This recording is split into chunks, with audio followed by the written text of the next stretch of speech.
Okay, we're going to get started here today.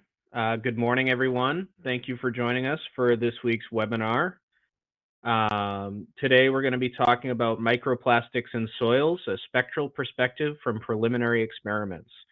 So today, we have Giannis, who will be speaking today from the University of Florida. He's done some research with one of our instruments and done research into AI-driven modeling for this microplastics in soils. So he'll be talking about that today. It's a very topical subject as we're all affected by these microplastics. So first, I'm going to introduce spectral evolution, and then I'll let him take it away.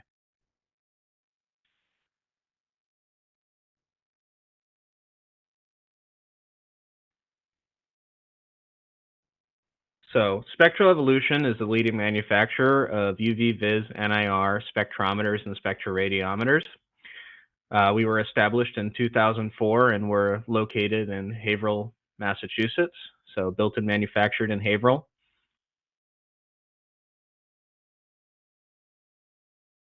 And our primary customer base is in hyperspectral applications, remote sensing and vegetation, mining and geology, as well as photonics and calibration transfer. So it's a pretty diverse field of applications for these instruments, and a lot of different people using them. So I just want to introduce Giannis Gallios. He's a from the Soil Artificial Intelligence Laboratory from University of Florida. And Giannis is a PhD candidate at University of Florida working in the Soil AI Lab. His work focuses on soil spectroscopy, remote sensing, and AI-driven environmental applications with a particular emphasis on federated learning and privacy preserving approaches for soil and agricultural data. His research aims to develop a practical and scalable tools for soil property prediction and environmental monitoring that respect users' data privacy and can support real world decision making. So thank you very much, Giannis, for joining us today, and we're very excited to hear about your research. Good morning, everyone. Allow me 1 second to share my screen.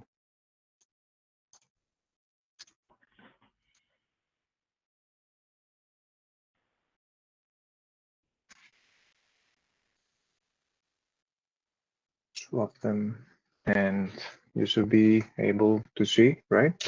Perfect. Perfect. First of all, thank you everyone for joining this webinar. I'm Giannis, and I'm in my last year of my PhD here in South Florida. Today I'll be talking about some ongoing research from our lab regarding the microplastics in soil. We will talk about the spectral perspective and then slowly see how we can build on this and transition into a more Earth observation modeling. First of all, let's start with how microplastics are introduced into our agricultural soils in the first place.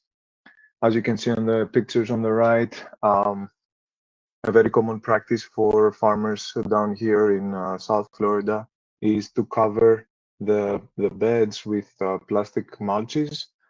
And the main reason for that is mostly the preservation of moisture. Due to the high temperatures down here, evapotranspiration effects are significant, and the sandy soils tend to drain pretty quick. So farmers and growers are trying to limit this loss of water using these plastic mulches. In addition to that, we have prevention of excessive weeds that can grow throughout the season. And as you can imagine, these plastics, due to the extreme radiation and farm practices, are often degraded and splitted and shredded into small and smaller plastic particles that flow and run off through the erosion effects we have. But what is really the impact on this, right? Recent estimations especially down here, reveal that up to 40 kilograms can be released of these fragments into per hectare into our fields, and then moving with the wind erosion and the extreme precipitation that we receive during summertime, they can be carried around and either into ponds, canals, or infiltrate deeper into the soil profile, causing slower infiltration, except of course the toxicity and the contamination of the soils and the root systems that we have. And often growers have to deal with hypoxia and readjust their farm management practices compared to this. As you can imagine, this cycle is only getting worse with annual remulching, and that has been going on for more than decades now. While farmers used to burn these plastics a couple of years ago, lately there's more new approaches where we're trying to recycle or at least properly handle these plastics. But up to this date, only less than 10% of the farmers are recycling these plastic mulches. So now about these early results I want to present to you all. We're going to be talking about the microplastic fragments first in a lab experiment. We're going to talk about how we can have hyperspectral sensors to detect and identify the regions where we mostly can focus on. And then we're going to move on to an Earth observation where we're going to try to see and simulate the satellite imagery and how we can have larger region scaling for these microplastics. So for the lab experiment, we're going to start with simulating plastic mixtures. We're going to have different concentrations. We're going to evaluate the hyperspectral spectrum that we have with NaturaSpec. And then after we identify these regions, we're going to go to the Earth observation where we're going to try to actually use these regions to detect plastic existence into our satellite imaging. Let's start a little bit with the lab experiment. We're working with two different soil types.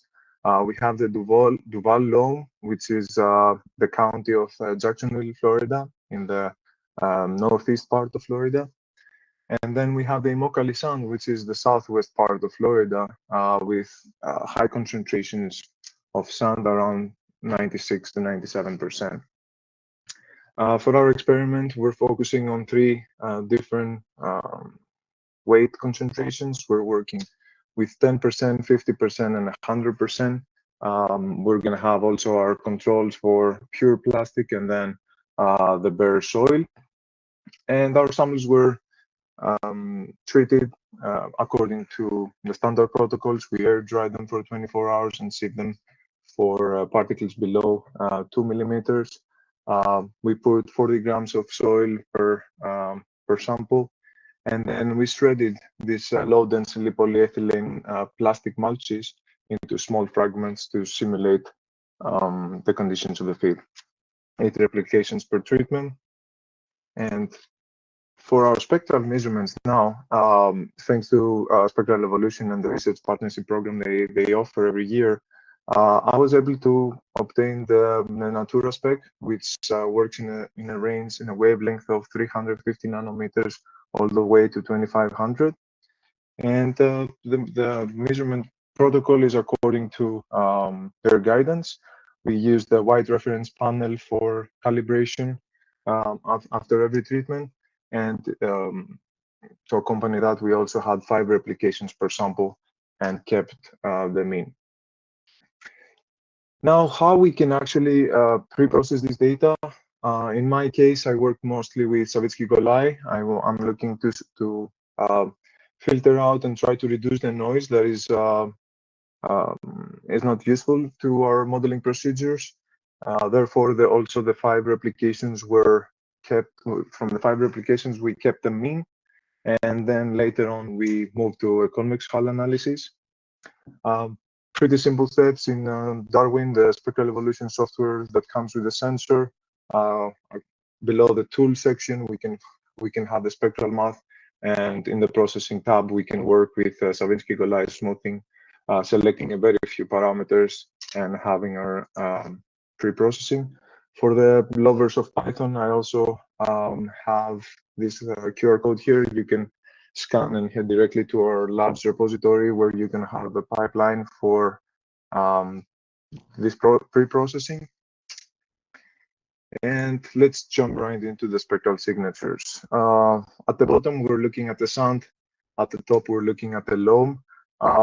First thing you probably notice is that the two spectral signatures are significantly different. We can see that the sand has achieved way higher reflectance rates, reaching almost at 70% reflectance ratio for the suite. And that also makes it easier to detect even concentrations of plastic around 10%, like the blue line here. And we start slowly to see the effects as we move on and progressively to higher concentrations. The effects are growing all the way till we reach the plastic control.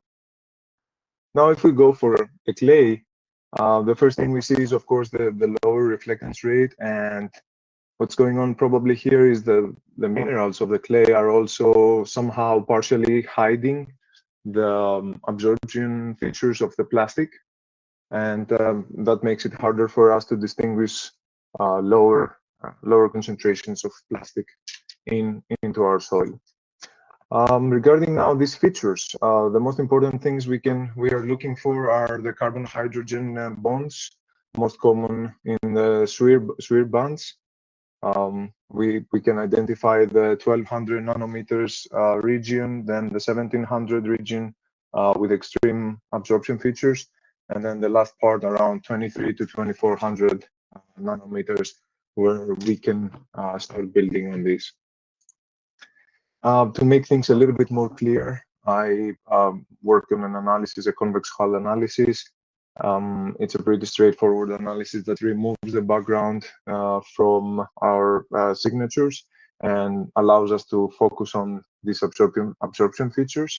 And as we already discussed, on top we have the loam, where we can see less significant effects of the microplastic peaks, while in the sun is more profound, and we can target specifically regions. Convex hull verifies what we mentioned earlier, specifically the 1200, 1700, and 2300 nanometer peaks. That is going to be our foundation for building these detection models for the soil samples. Now, let's transition into the Earth observation and use the spectral signatures we just saw as our guide. Probably you would wonder, well, what are we going to do with Earth observation in microplastics? But the truth is, these images you see here are some bare soil pictures, bare soil imagery that is very useful to digital soil mapping. It's one of the most common approaches to model our top layer of soil. And the main problem here is that actually these fields are not bare soil. And although they passed our filters, we have verified that they are indeed covered with plastic. So for the next part, we're going to be using the concentrations and the mixtures we just used for through the hyperspectral experiment to move into how we can actually use that and build our modeling based on this. For that, we're gonna resample the spectral signatures we had from the first experiment to bring them into satellite imagery. For instance, here I'm gonna be talking about the Sentinel tool, the Landsat, and the Nmap. You can see how we can resample. This is the Sentinel with the 10 useful to us bands, at least, ranging from around 500, 450 to all the way to the SWIR region. Of course, Landsat comes with a little bit less bands, and then we have the Nmap, which is a hyperspectral sensor and has all these small dashes that you can see. The convex hull, of course, the analysis is going to be our guide and try to figure out these regions that we previously identified and build this end member library, so-called, for the spectral unmixing. The code is also available here on the same GitHub repository. Now for the sake of this experiment, I'm using the 50% mixture of both soils with plastic because it's a very close to real world situation that we have for satellite imagery, and it shows the real problem here. If you go for at the top, we have the Immokalee sand. You will see how the regions that we were previously able to identify now are getting harder and harder. These dashes here represent the available regions that the multispectral satellites allow us to see. Um, of course, we have some overlapping in the sphere, which is probably the first transitioning step. We have to look further into the sphere regions, trying to identify these differences. And again, here is very profound that the soil class, the soil texture, is one of the driving factors. As we move to loam, we can identify that there are other regions of these bands that may rise as potential useful regions, while in the sand, this is not the case. We have almost overlapping of the two spectral signatures. Now let's put a few things together, try to summarize everything.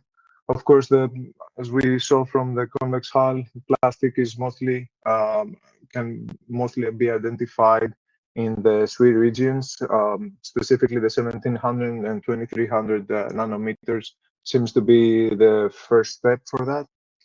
And another thing that I didn't mention earlier was that we also experimented with top and mixed soils. So the plastic was either mixed within the soil sample or covering the top of it, and that offers significant results because we also see that the spectral signature can also be identify plastic particles that are just below the surface. And then, of course, we came up with the end member library that is going to be our initial step for either hyperspectral modeling or Earth observation modeling. The idea is, of course, to try to test multiple sensors based on these libraries, identify the bands that are mostly useful for each one of them, and then integrate these final filtering approaches that we will develop into the current workflows that cannot unmix the pixels that are that they have this mixing spectral signature between bare soil and plastic. With this, I'm summing up my presentation, and feel free to ask me anything you might want. This is still an ongoing research. I'm open to any recommendations. Anything you doesn't make sense, anything you would like to hear again, please let me know.